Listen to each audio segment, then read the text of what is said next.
Good morning, everyone. Welcome to the Wichita Art Museum. I'm City Council Member Cindy Claycomb, and I'm filling in for Mayor Whipple, who is on vacation today. This weekend, we are excited to welcome a new exhibit to the museum.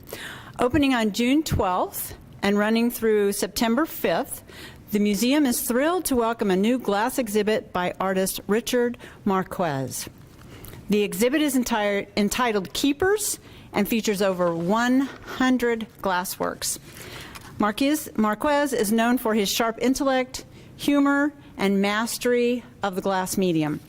So here to tell us more is Art Museum Director Dr. Patricia McDonald. Thank you.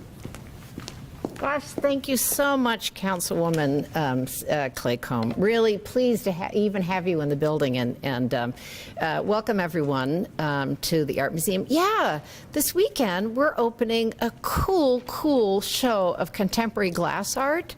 So it is the job of the Wichita Art Museum to be this lively, animated place where people come together and connect with and learn about works of art. It's our role in the city to bring the whole world of art to Wichita. So this exhibition on the glass artist, living glass artist, Richard Marquez, is super important to that mission. So many of us have heard of the glass artist, living, cool, contemporary glass artist, Dale Chihuly. We have this wonderful chandelier of Dale Chihuly and bridge as well of his work. His work is, you find it in many different cities across the country and really around the world. Chihuly, with Richard Marquez, was part of a movement in glass and in craft overall, to take art, or to take craft rather, out of sort of private studios and a production system to insert it with cultural commentary and really bring it into a fine art realm, such that at this point in the art world, we don't think very often about a division between craft and art. And Richard Marquez, with Dale Chihuly and Harvey Littleton, and maybe we'd throw Marvin Lepofsky and Fritz Dreisbeck in there, were pioneers in what we now call the studio glass art movement. Marquez lives in the Seattle area, has had a full, incredible career. And across all those decades, many artists, when they're successful, their work goes flying out the door. Marquez did something distinct and different. When he identified a work that was quite special, for which he was particularly proud, he kept it. So we talk about something that's so wonderful that, oh, that person is a keeper, or gosh, that vase that I love, that's a keeper. Well, across the many decades of Richard Marquez's career, he kept the work that were really the most, he saw as most prized. And therefore, this exhibition is out of his personal cash, all those things he's saved across the years of really his best work. Therefore, we titled this show, Richard Marquez Keepers. One of the comments that we've placed on the wall at the very beginning of the exhibition is, this artist is a jokester, prepared to giggle and maybe even laugh out loud. Really, the combinations, the zany color, the connections that he's making are just all kind of off the charts and are so incredible and so out there certain times that it's such a funny joke, you can't not laugh. So if you're interested in vivid color, in whimsy and laughter, and I would also say just incredible technique. This is an artist who first trained in California, and when he finished his academic training, he got a Fulbright fellowship and he went to Italy, to Murano, to train with Italian masters. And so there are any number of objects that I look at in this exhibition, and I'm not sure how a human being could ever have made that work. He's really quite known for his just incredible technical mastery. So incredible technical mastery, incredible color, a zany sense of humor. What's not to love? You all need to come to the Wichita Art Museum this summer and see Richard Marquis Keeper. So we open it on Saturday. We're going to have food trucks and music playing. Come join us then, or really any time across the summer. And I would say the Wichita Art Museum cares so much about the residents here in Wichita. We are free. Yes, I said free every Saturday. The wonderful patron Colby Sandley of Sandley and Realty in town helps make that happen. So come on a Saturday when we're free to see Richard Marquis.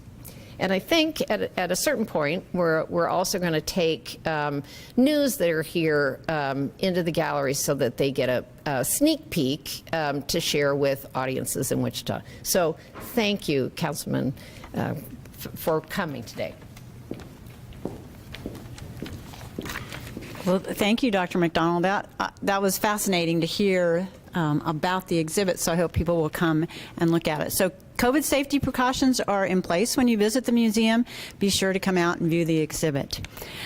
We will have the opportunity to preview the exhibit, as Dr. McDonald said, with her and Dr. Tara Hedrick shortly. But first, I'd like to go to another topic and welcome up Battalion Chief Jose Ocades to tell us a little bit more about the fireworks season. So, Chief Ocades.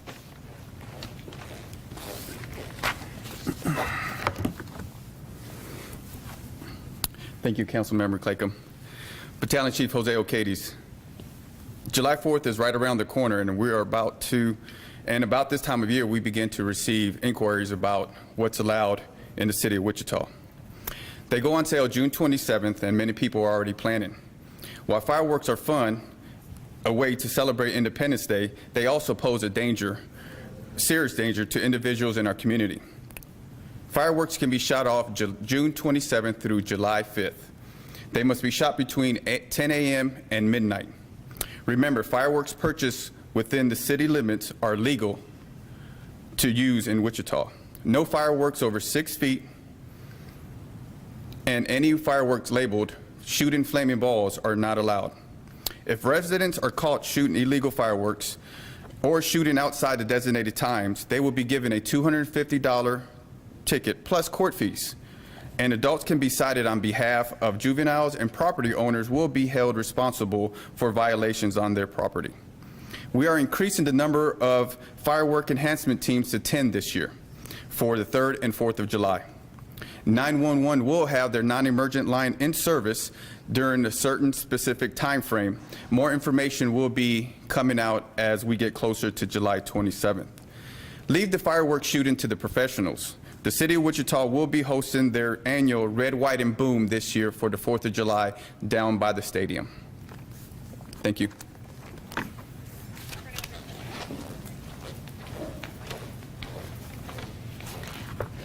Thank you, Chief Ocades. And I think the rule is shoot them where you buy them, right? So if you buy them in Wichita, you can shoot them off in Wichita. Keeping our community safe while being able to have fun is really important. Thank you all for being here today, and we will take questions now. Yeah, regarding what he said, we did a story a few weeks ago about the shortage of fireworks. Is this going to, you said you're still going to have Red, White, and Boom. Is this going to impact it? Because a lot of towns are canceling their night shows. The application for the fireworks show for the Red, White, and Boom has already been submitted and planned, so the company that will be hosting that fireworks show apparently does have the required fireworks for what the city of Wichita would like to have.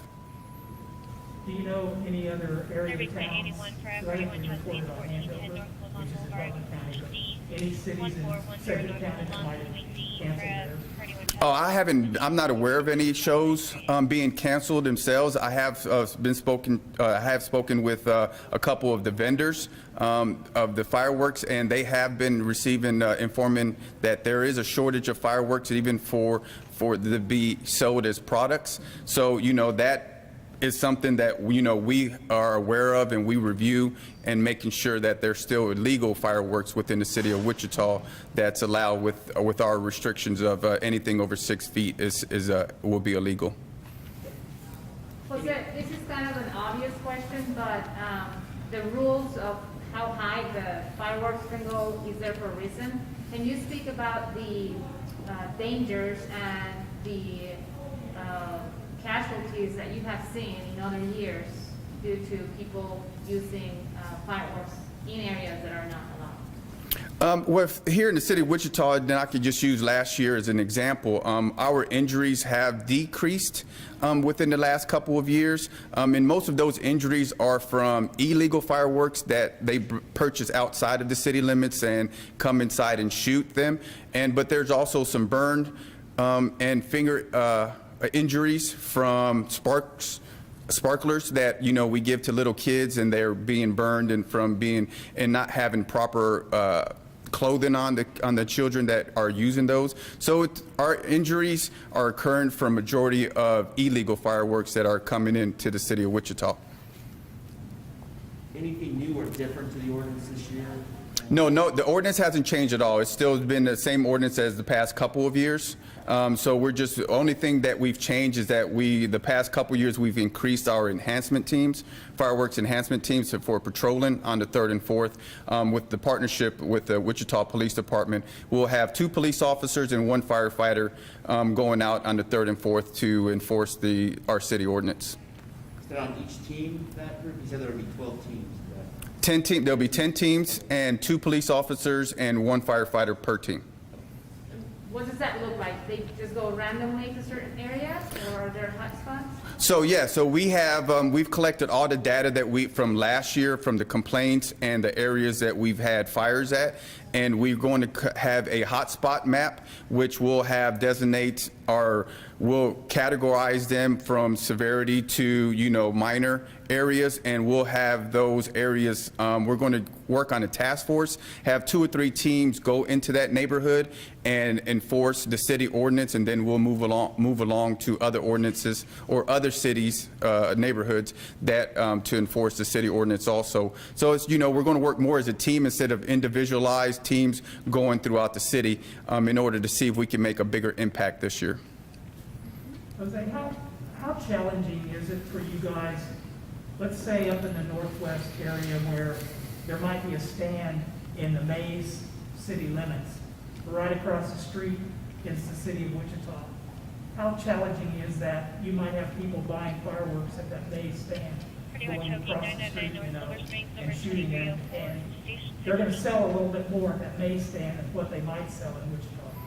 It's very challenging. We're out enforcing the city ordinance, but at the same time, it's difficult to go into the neighborhoods, and then once we actually catch them firing illegal fireworks, and then we're addressing them for the violation and issuing them a citation, the neighbors and the citizens aren't happy, but they're been respectful. There's been a couple incidents last year, but at the same time, they are respectful and understanding that we're just enforcing the law and we're just doing what we're asked to do. We can't control what outside the city limits and those other cities are allowing within Sedgwick County. So we're just continuing just to enforce and do the best that we can on within the city limits and try to protect the citizens of city of Wichita. You mentioned you have 10 teams, an increase. How many more than, say, from last year? So in last year we had 9 teams. We increased it by 1, and the year before, 2019, we had 7, if I recall correctly. Is that because city's growing?